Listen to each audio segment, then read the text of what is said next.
To say it has been a disappointing experience.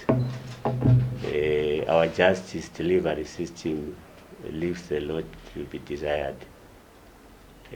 From the arresting officers up to the end, we have political activists who are masquerading as judicial officers.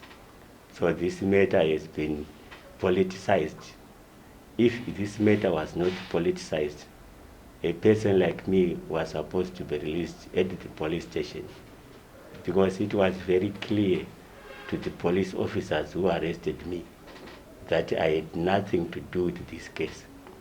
Actually, at first, I was removed from the people who were supposed to appear in court.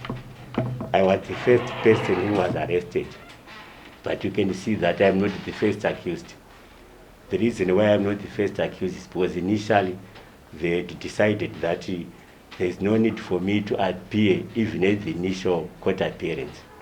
But when their bosses then came, they then say, because of my name, don't you know this one? This is last Maengahama. You can't let him go. So the matter was politicized from the word go.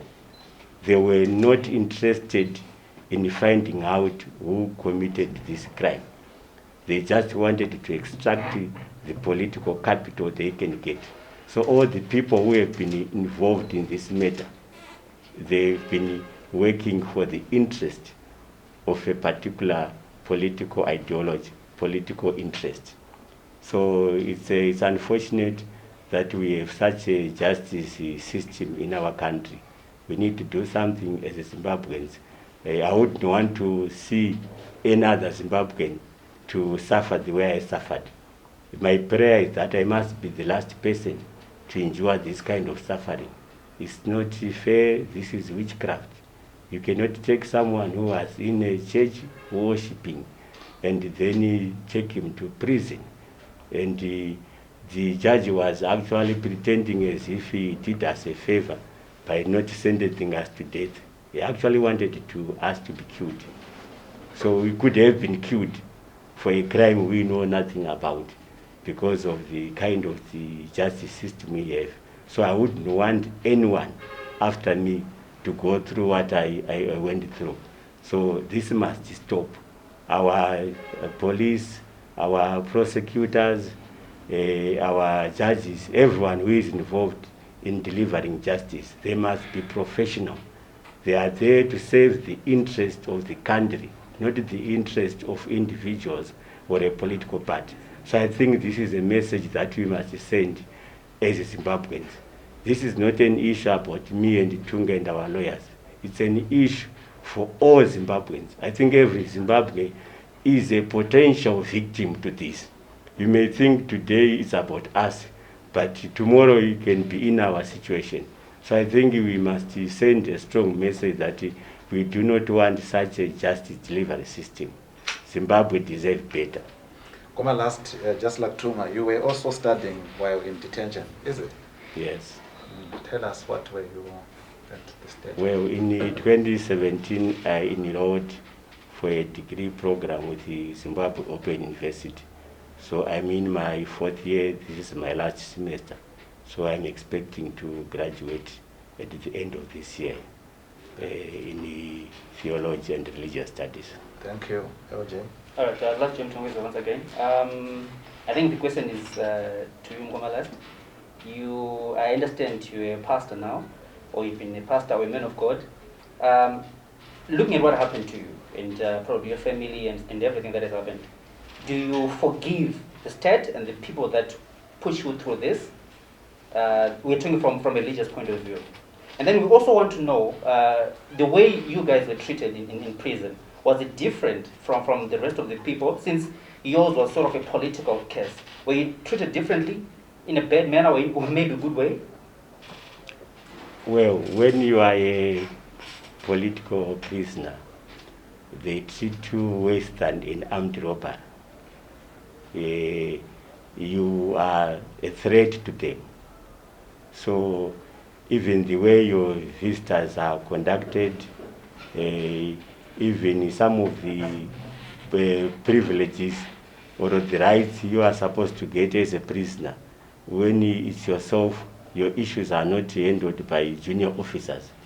Everything, any small thing, the officer in charge has to be involved. So it's very, very difficult to be a political prisoner in this country because you are seen as someone who is very, very dangerous.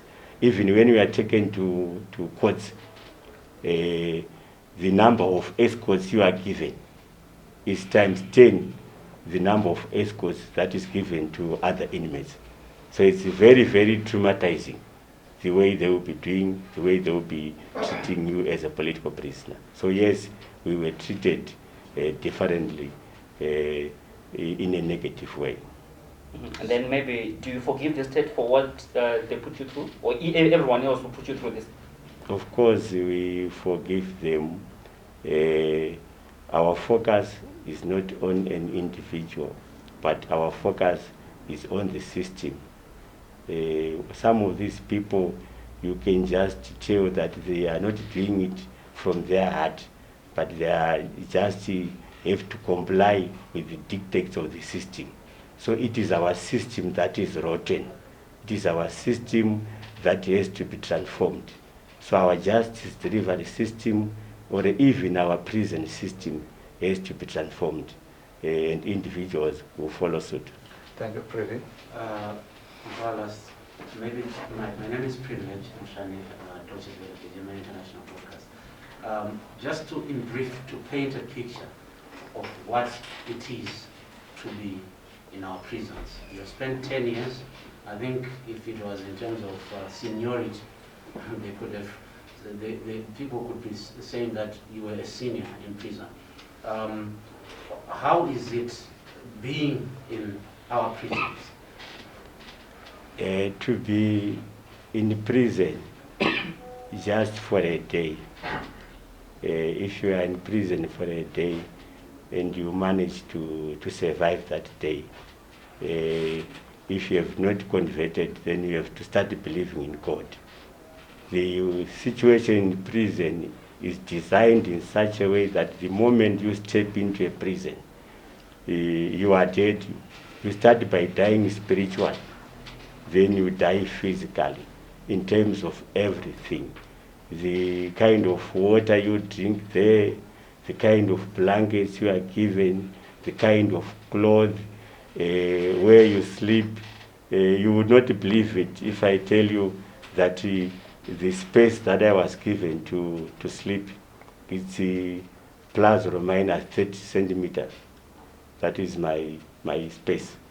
So 30 centimeters, then another person, 30 centimeters, another 30 person. For all those years, this is how you will be sleeping. So it's very, very terrible. Our prison system is focusing on punishment and retribution. There is zero when it comes to rehabilitation and correcting offenders. So that's why you find out that reoffending is getting high. When someone gets into a prison, those criminals, the next day you find them getting back to the prison, because the prison system is not designed in such a way that inmates are corrected and rehabilitated. For example, the education we are talking about, it has nothing to do with the prison system. We have been doing it as individuals. Whereas it was supposed to be the responsibility of the prison to facilitate every inmate who wants to study something. They were supposed to be paying our fees. They were supposed to be providing us with learning materials. But we were doing it on our own. They were actually frustrating us because there are so many security measures that you have to go through. Your books are censored. Your assignments are actually censored. Can you imagine? When you are writing an assignment to a professor who should mark it, then a Form 2 jerry guard wants to censor that assignment. It's very unfortunate. Quite said. I think last question, then we come to the end. I think you also need to rush to other assignments. Last question. Okay, so I want to thank Matsode very much. I still been in prison maximum. I went through the very same ordeal. I served 5 years only to be acquitted at the Supreme Court as a self-actor. The first thing, our media have not been doing enough to highlight these issues. That's number one. I want to thank you very much, Manzogele. You know, it was tough. I managed to survive, and I pray that God will lead you. Yes, it is a difficult system, but we can still do something. We have to look at a life beyond the camera, beyond where you are. You've got a life to move on, and I pray that you will really move on. Thank I you. also want to add what that Maengahama said about the integration process with Victoria prison. It's not everything which is bad, because actually